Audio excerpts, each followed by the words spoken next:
According to reports, the Suns are tapping Frank Vogel to be their next head coach. It's a 5-year deal. Vogel most recently coached the Lakers, including that title run in the bubble in 2020. Shannon, I know you watched that very carefully. So, Vogel to the Suns, good move or bad move for Phoenix? Well, Skip, it looks like they were leaning towards the top assistant that was on the bench last year with Monty Williams. Yep. But it seemed like maybe the owner kind of ended up, because he's like, hold on, I got a championship team right now. And you might be a little young in order to take this over. So let's go. We'll keep you, make you the highest paid assistant, bring in Frankie V. No matter what you think about him, originally, I think they wanted Nick Nurse, or at least it was reported it was his job to turn down. But go ahead. Yeah. And then Frankie V did win a championship. He did. He's mostly known for defense. Those great defensive teams that he had in Indiana, anchored by Paul George on the wing. He had Roy Hibbert in the back. And then he came to the Lakers in the first year there, Skip. They were tremendous. AD, first team All-NBA, first team All-Defense. They had JaVale. They had Dwight Howard. I think they led the league in blocks. They did. So I think it's a good hire. Clearly, Book and KD had to have signed off on this now. Now, maybe you're like, hold on. Y'all play. I run this other stuff. Yeah. And we're talking about the new owner, Matt Ishbia, who did play for Tom Izzo at Michigan State. Maybe he's saying this is the way it's going to be. Because the top assistant, that's now the highest paid assistant, they say he has a very close relationship. I read where he had a very, very close relationship with Devin Booker. Good. But if you think about it, Skip, I mean, Nick Nurse was the first-year head coach, and he won the title. He did. Steve Kerr was an analyst.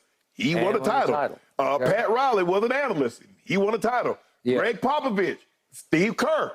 So, all right, for me, with Frank Vogel, as you used to call him, Frankie V, it's hard to get excited about the news that, he's the new Suns head coach.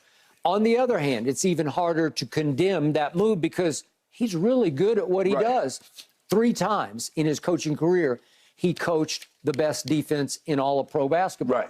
Well, they need that.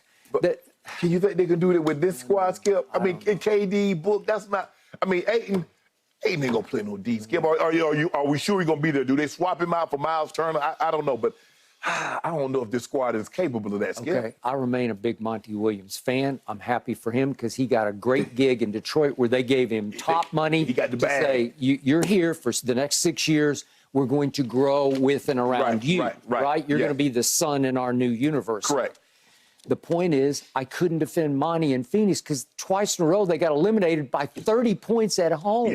At home? An elimination game on your home court, Skip. That can't happen. Clearly, he and DeAndre Ayton just do not invite him. They just fell so far apart that I think they were toxic for each other.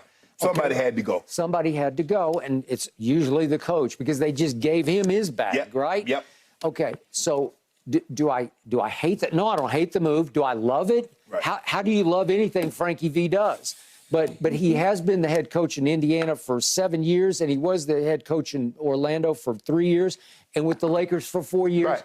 And he got them. It was LeBron's leadership that got them through the bubble. But he was the head coach of a team that fairly recently won the championship. What's not to like about that? Maybe not love. He's probably injuries. Think about the injuries that he had to LeBron, the injuries that he had to AD. I think that might have shortened his tenure with the Lakers. But it's not a bad. It's not Skip like, oh my God, did you see who they hired? That's the problem. That's the point. It's not one of those. I agree. So the biggest issue right now facing this team is what do you do with Chris Paul III? Do you go forward? I think they should try again one more year because I still think they were in position to beat the Nuggets until Chris pulled his groin in Game 2 when there was late third quarter. Groins don't get stronger as you get older. and he is definitely an aging player, but I like the way he had played with Book and KD up to that point. And think about how hard he plays, Skip. He a hard player. He led the league in steals. He was diving on the floor.